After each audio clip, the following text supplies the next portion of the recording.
Previous year के जो series चल रहा है, ठीक है, तमाम टॉपिक्स पे ग्रामर के एंड वोकेबलरी के, तो उसमें से सेकंड टॉपिक पे जो है हम लोग डिस्कस करने जा रहे हैं प्रोनाउन के बारे में। ठीक है, मैंने एक वीडियो बनाई थी नाउन के बारे में, तो जिन स्टूडेंट्स ने, जिन लोगों ने नहीं देखी अगर नाउन का, तो आप देख सकते हैं नाउन का, ठीक है, जिसमें मैं प्रीवियस ईयर के क्वेश्चंस डिस्कस कर रहा हूं जो इंपॉर्टेंट हैं एग्जामिनेशन पॉइंट ऑफ व्यू से।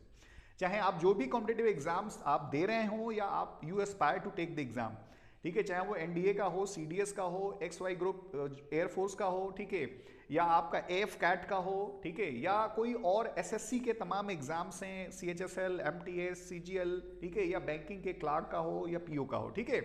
तो ये जो सीरीज मैं चला रहा हूं तमाम वेरियस कॉम्पिटिटिव एग्जाम्स के लिए, ठीक है, तमाम टॉपिक्स पे, तो उसमें से सेकेंड टॉपिक को हम लोग आज डिस्कस करेंगे। ठीक है, सो आज हम लोग डिस्कस करेंगे प्रोनाउन के इंपॉर्टेंट क्वेश्चंस को। ठीक है, अब देखिए इसमें जो भी, हालांकि प्रोनाउन पे जिन्होंने भी एग्जाम्स दिया है सबको अच्छे तरीके से मालूम है कि प्रोनाउन पे काफी क्वेश्चंस पूछे जाते हैं।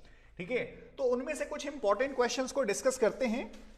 देखिए पहला क्वेश्चन है, ठीक है, और एक चीज और मैं बता दूं कि हालांकि मैंने बताया है पहले कि ये जो क्वेश्चंस मैं डिस्कस करूंगा वो किसी भी फॉर्म में पूछे जा सकते हैं और कई फॉर्म में पूछे गए हैं, चाहे वो फाइंडिंग एरर के फॉर्म में हो, सेंटेंस इंप्रूवमेंट के फॉर्म में हो, फिल इन द ब्लैंक्स के फॉर्म में हो, क्लोज टेस्ट के फॉर्म में हो। ठीक है, तो इसमें क्या है, अब ये कह रहा है ना कि देखिए ये क्वेश्चन है एक, नीदर ऑफ द टीम्स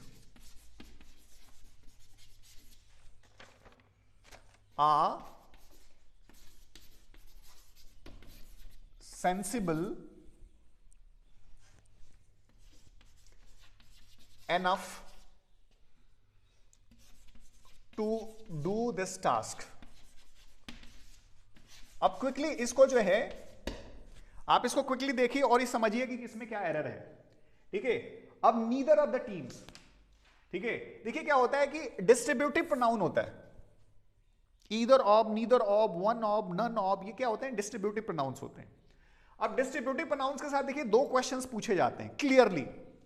एक तो जो भी नाउन या प्रोनाउन होगा दैट शुड बी प्लूरल, अगर ये सिंगुलर रहेगा तो गलत हो जाएगा, अगर यहां पे नीदर ऑफ द टीम रहेगा तो गलत हो जाएगा, तो हमेशा प्लूरल रहेगा। तो पहली बात तो ये क्या है, पहला स्टेप में ये सही है क्योंकि यहां पे टीम्स है।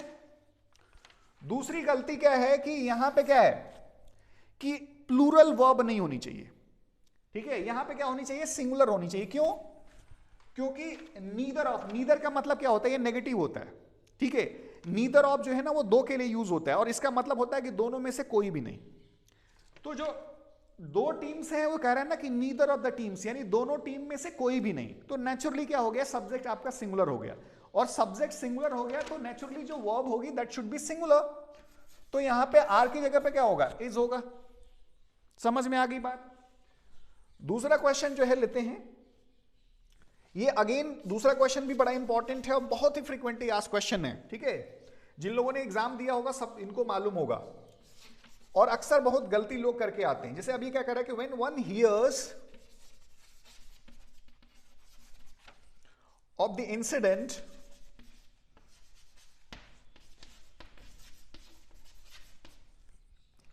About a plane crash, about a plane crash, plane crash का मतलब क्या होता है, accident, plane crash, he feels very sorry, तो उसको क्या लगता है, बहुत बुरा लगता है। अब देखिए क्या कह रहा है कि व्हेन वन हियर्स, जब कोई सुनता है क्या, ऑफ द इंसिडेंट, घटना के बारे में, किस चीज के, अबाउट अ प्लेन क्रैश, की कोई प्लेन जो है दुर्घटनाग्रस्त हो गया है, ही फील्स, फील्स मतलब महसूस करता है, वेरी सॉरी यानी बहुत ही बुरा महसूस करता है, यही कह रहा है। अब देखिए एक चीज ध्यान में रखिए कि व्हेन वन हियर्स, वन यहां पे ना सब्जेक्ट के रूप में यूज किया गया और इसको हम लोग टेक्निकली बोलते हैं प्रोनाउन में इनडेफिनिट प्रोनाउन। ठीक है, यानी जब भी कोई निश्चित प्रोनाउन ना हो तो वहां पे जैसे क्या हो, ये वन लगाते हैं। ठीक है, जनरल सेंस में जब हम बात करते हैं तो अगर वन आ गया, अगर सब्जेक्ट के रूप में अगर शुरू में वन आ गया तो थ्रू आउट वंस यूज होगा या वन सेल्फ यूज होगा, जैसी भी सिचुएशन होगी होगा। लेकिन ही, शी, दे या हिर, हर, हिज, ये सब यूज नहीं होगा। तो अब ये क्या कह रहा है कि व्हेन वन हियर्स, अब ये सब्जेक्ट वन के रूप में वन आ गया, तो when one hears of the incident about a plane crash, अब यहां पे ही नहीं आएगा, क्यों? क्योंकि यहां पे वन यूज हुआ है। तो चूंकि अब यहां पे सब्जेक्ट के रूप में अगेन यूज हो रहा है, तो यहां पे क्या होगा? वन फील्स, यहां पे ही नहीं होगा, या दे नहीं होगा, या शी नहीं होगा। क्यों? क्योंकि अगर वन यूज हो गया तो थ्रू आउट वन यूज होगा, वंस यूज होगा, वन सेल्फ यूज होगा, ठीक है। रिफ्लेक्सिव प्रोनाउन होगा तो वन सेल्फ यूज होगा, अगर पॉजेसिव केस होगा तो वंस यूज होगा, ठीक है। अब और एक क्वेश्चन लेते हैं, फिर और समझ में आएगा, ठीक है। अब देखिए, एक ये क्वेश्चन है कि वन शुड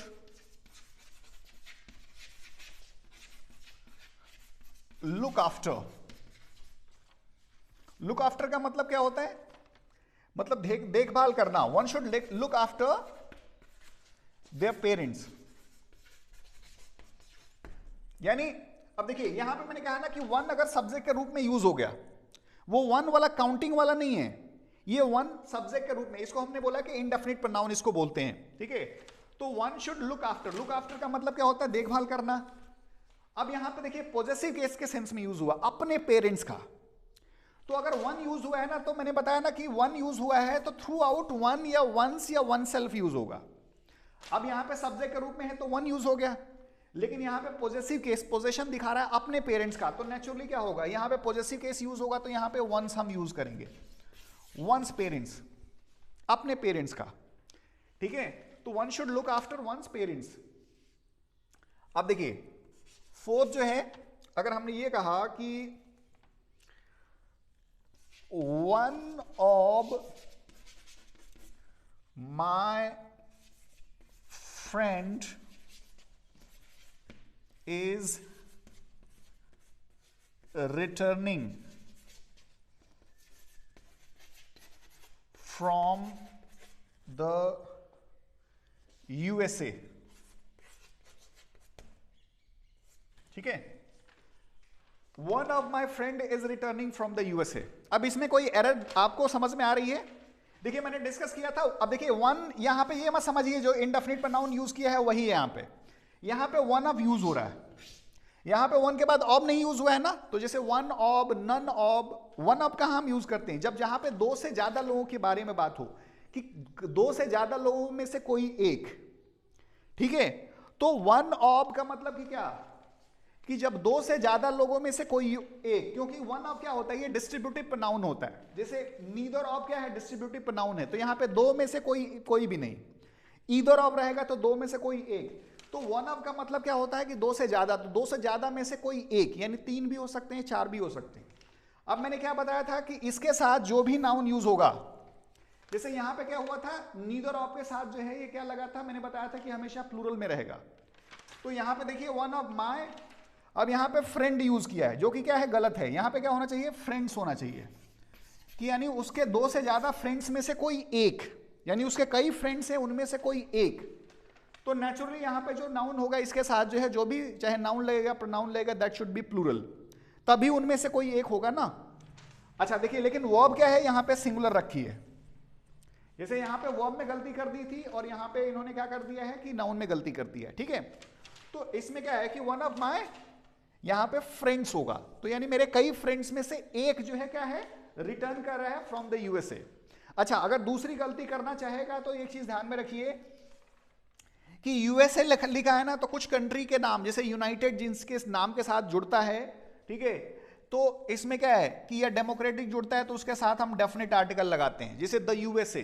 अगर यूएसए रहेगा तो गलत हो जाएगा, द यूएसए होगा, ठीक है। ओके, नाउ नेक्स्ट आगे बढ़ते हैं, और भी जो क्वेश्चंस हैं इंपॉर्टेंट उनको भी हम लोग लेते हैं, ठीक है।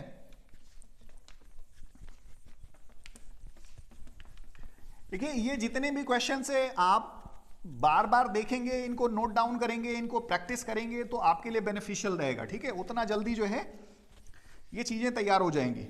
और कोई भी आप एग्जाम्स देखिए, इनमें जो है ये सब फ्रीक्वेंटली आस्क्ड क्वेश्चंस हैं, ठीक है। और इसीलिए मैं ये प्रैक्टिस करवा रहा हूं कि खास करके जो फ्रीक्वेंटली आस्क्ड क्वेश्चंस हैं, अगर जितना आप प्रैक्टिस कर लेंगे उतना आपके लिए बेनिफिशियल होगा। क्यों? क्योंकि आपको ये जो क्वेश्चंस हैं सेपरेटली किसी भी बुक में नहीं अवेलेबल होंगे। कोई भी डिस्कस नहीं करता है टॉपिक वाइज प्रीवियस ईयर के क्वेश्चंस, जो कि मैं आपको इस सीरीज में डिस्कस करने जा रहा हूं, ठीक है, और डिस्कस कर रहा हूं नाउ। अब नेक्स्ट क्वेश्चन हम लोग लेते हैं, ठीक है। अब देखिए ये क्वेश्चन है, it is I who is responsible for the delay। Delay का मतलब क्या होता है? विलंब।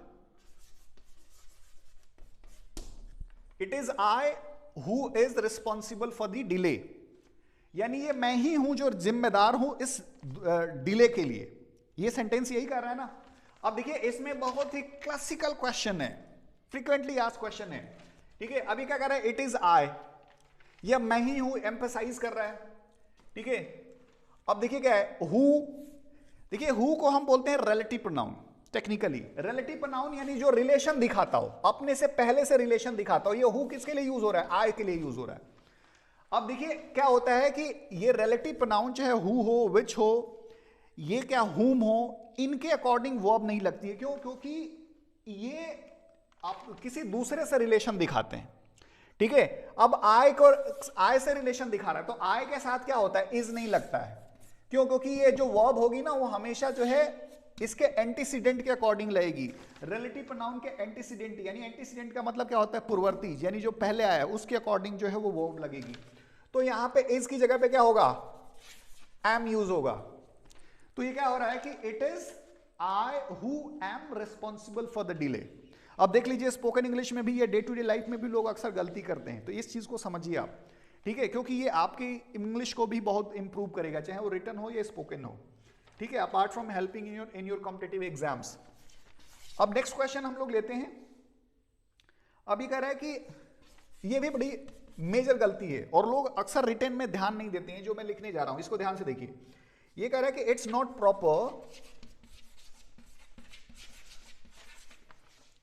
प्रॉपर टू टॉक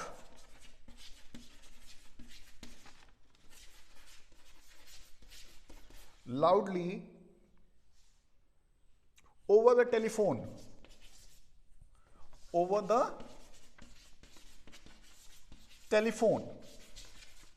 सही बात है भाई।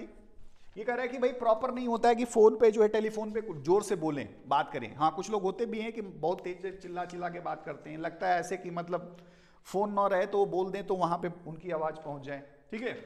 अभी कह रहा है इट्स नॉट प्रॉपर, ये सही नहीं है, to talk loudly over the telephone, यानी फोन पे बहुत जोर से बात करना ठीक नहीं होता है।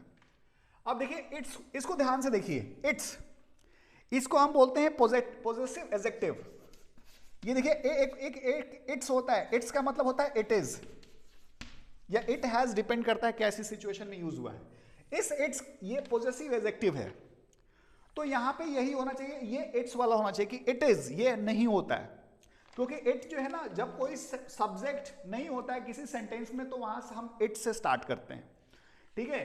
तो यहां पे क्या होगा? इसने गलत यूज किया है, यहां पे ये वाला लगेगा इट्स, यह अलग लगा दे या इस तरीके से लगा दे, तो यहां पे क्या होगा? ये एपोस्ट्रोफी का साइन लगा देंगे तो यहां पे सही हो जाएगा। तो इट्स का मतलब हो जाएगा इट इज, ठीक है। तो ये चीज आप लोगों को ध्यान में रखना है। नेक्स्ट क्वेश्चन लेते हैं। अब देखिए ये भी बड़ा इंपॉर्टेंट क्वेश्चन है। ये कह रहा है कि who do you think I met. ये क्वेश्चन पूछ रहा है, who do you think I met, यानी तुमको क्या लगता है कि मैं किससे मिला। अब देखिए मैंने आप लोगों को एक वीडियो बनाया हुआ है हु और हुम के यूसेज पे। ये ऐसे एक्सप्रेशंस हैं कि हम डेली यूज में, चाहे वो स्पोकन इंग्लिश हो या रिटन में हो, अक्सर कंफ्यूज हो जाते हैं। और जिन पॉइंट्स पे most of the people confuse होते हैं, उसी पॉइंट पे जो है क्वेश्चंस आपको एग्जाम्स में पूछे जाते हैं, ठीक है। उनको मालूम है, देखिए एग्जामिनर को बहुत अच्छी तरीके से मालूम है कि कहाँ पे लोग कंफ्यूज होते हैं और कहाँ पे नहीं होते हैं। तो जहां पे सबसे ज्यादा लोग कंफ्यूज होते हैं उन्हीं पे क्वेश्चंस रेज किया जाता है। It is as simple as that. अब देखिए क्या है, हु और हुम पे मैंने एक वीडियो बनाया हुआ है, अगर आपने नहीं देखी है, अगर कंफ्यूजन दूर करना चाहते हैं तो आप मेरे प्लेलिस्ट में चले जाइए, इंग्लिश ग्रामर एंड वोकेबलरी पे, ठीक है। वहां पे मैंने डिटेल तरीके से यूज किया है। अब देखिए हु क्या होता है, हु हमेशा सब्जेक्ट के रूप में यूज होता है। जबकि whom कहां यूज होता है? ऑब्जेक्ट के रूप में यूज होता है। सब्जेक्ट क्या होता है? सब्जेक्ट डूअर होता है, ठीक है। तो who do you think I met? अब इसमें मान लीजिए मिलने का काम कौन कर रहा है? I कर रहा है, तो भाई सब्जेक्ट क्या होता है? डूअर होता है ना, तो I मान लीजिए I सब्जेक्ट हो गया, ठीक है। अच्छा, थिंक करने का काम कौन कर रहा है? यू कर रहा है, ठीक है। तो यही कह रहा है ना कि हु डू यू थिंक, तुम क्या सोचते हो मैं किससे मिला? आई, भाई किससे? आई, तो सब्जेक्ट तो यहां पे आए है, अगर थिंक करने का काम भी यू कर रहा है तो ये भी सब्जेक्ट हो सकता है। तो यहां पे हु तो आ नहीं सकता है ना, क्यों? क्योंकि हु तो हमेशा सब्जेक्ट के रूप में आता है, और यहां पे ऑलरेडी ये सब्जेक्ट के रूप में आए आ चुका है। तो भाई किससे मिला, तो नेचुरली यहां पे क्या यूज होगा? हुम यूज होगा। यहां पे ऑब्जेक्ट आएगा, क्यों? क्योंकि सब्जेक्ट ऑलरेडी आ गया यहां पे, ठीक है। सब्जेक्ट आ गया है तो नेचुरली क्या होगा? ये यहां पे हुम होगा। नेक्स्ट क्वेश्चन लेते हैं, ठीक है। अगर हमने ये कहा, अगेन देखिए ये भी बड़ा वो है, everyone were happy to hear about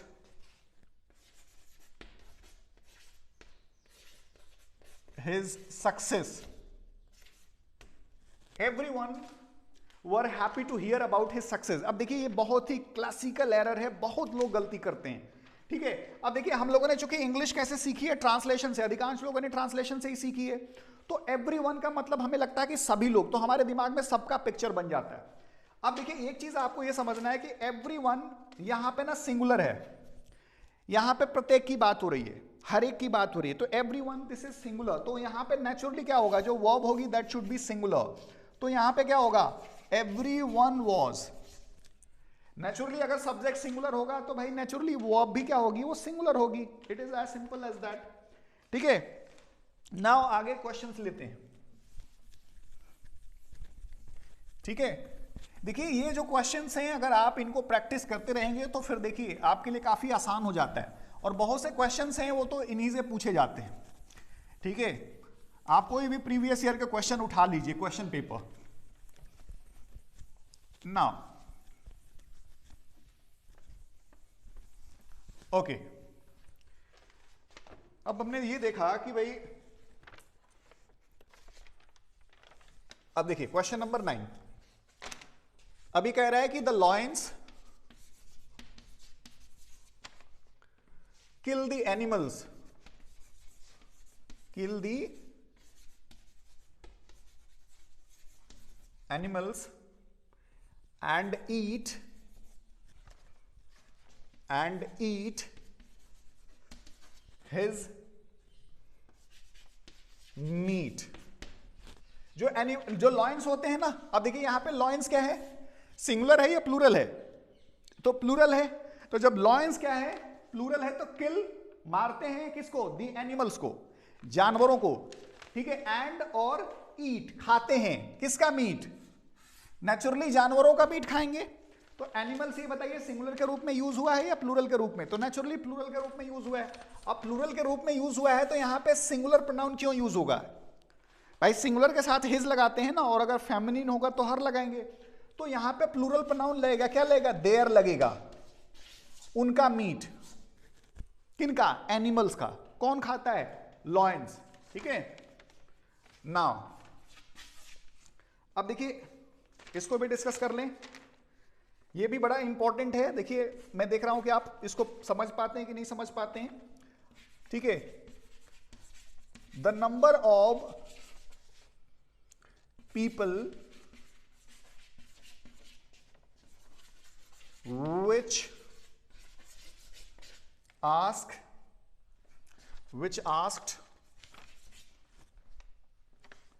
for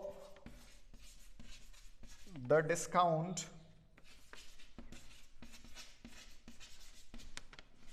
was low, but ask for का मतलब क्या होता है? Demand. was low but grew का मतलब क्या हो गया? बढ़ गया, but grew। ड्यूरिंग का मतलब होता है के दौरान, द समर पीरियड,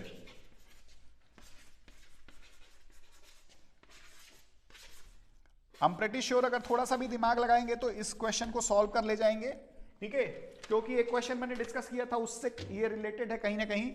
अभी क्या कह रहा है कि द नंबर ऑफ पीपल, ठीक है, विच, जो आस्क फॉर ये फ्रेजल वर्ब है। आस्क फॉर का मतलब होता है डिमांड, मांग करना, तो आस्क फॉर का मतलब डिमांड किया, क्या, डिस्काउंट, ठीक है। जो लोगों की संख्या थी जिन्होंने क्या किया, डिमांड किया डिस्काउंट की, वॉज लो, वो बहुत कम संख्या थी उनकी, यानी बहुत ज्यादा लोग डिमांड नहीं कर रहे थे, बट लेकिन ग्रू, लेकिन उनकी संख्या बढ़ गई, कब, ड्यूरिंग द समर पीरियड के दौरान, ठीक है, समर के दौरान। अब देखिए इसमें क्या एरर है, मैंने बताया था ना कि हु, हुम, विच रिलेटिव प्रोनाउन होते हैं, और रिलेटिव प्रोनाउन होते हैं तो वो अपने एंटीसीडेंट को दिखाते हैं, यानी उनके अपने पूर्ववर्ती से रिलेशन दिखाते हैं। अब रिलेशन दिखाते हैं तो ये बताइए कि हु क्या है, ह्यूमन बीइंग्स हैं, ह्यूमन बीइंग्स के लिए हम क्या लगाते हैं, हु लगाते हैं। विच किसके साथ लगाते हैं, एनिमल्स और नॉन लिविंग थिंग्स के साथ लगाते हैं, ठीक है। तो यहां पे विच क्या है वो गलत है, क्यों, क्योंकि ये पीपल तो ह्यूमन बीइंग है ना, तो ह्यूमन बीइंग के लिए क्या लगाएंगे हम, हु लगाएंगे, ठीक है। देखिए इट इज आई हु, आई के लिए क्या लगा था, हु लगा था ना, तो क्यों, क्योंकि आई ह्यूमन बीइंग है। तो उसी तरीके से चूंकि लोग हैं तो उनके लिए हम क्या लगाएंगे, विच नहीं लगाएंगे, हु लगाएंगे, ठीक है। So dear students, I'm pretty sure that you must have found this entire discussion quite useful for your preparation for various competitive examinations. आप लोग इसी तरीके से लगे रहिए, ठीक है। मैं अपने तरफ से काफ़ी सीरीज बना रहा हूँ तमाम प्रीवियस ईयर के क्वेश्चंस पे, हर टॉपिक्स पे सेपरेटली, ठीक है, और इसको देखते रहिए, आप लोगों के लिए काफ़ी ये यूजफुल होगा। So thank you once again and let's hope to meet in the next video on another topic. Thank you.